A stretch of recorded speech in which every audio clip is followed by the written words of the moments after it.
জানান যে আজকে রাত্রে ৮-৯টা থেকে ১০টা রাত দখলের কার্যক্রম, মানুষ করবে মোমবাতি হাতে নিয়ে, বাড়ি থাকবে অন্ধকার, রাস্তায় শত শত মানুষ মোমবাতি নিয়ে বেরিয়ে আসবে।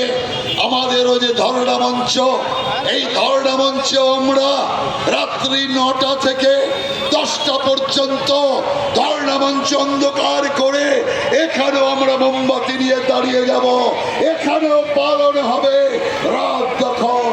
তাই আপনাদের সবার কাছে আহ্বান জানাবো, এই আহ্বানের সাড়া দিয়ে আর একটি ঐতিহাসিক প্রতিবাদ, যেমন 14ই আপনারা দেখিয়েছিলেন, 14 তারিখের রাতে দেখিয়েছিলেন, তেমনি আরো একটি আপনারা এই জিনিস দেখান।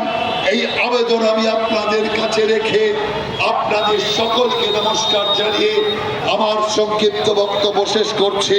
বন্দে মাতরম, ভারত মাতার জয় হোক। ধন্যবাদ দাদাকে। আমাদের মধ্যে মঞ্চে এসে উপস্থিত হয়েছেন আমাদের প্রদেশের সম্মান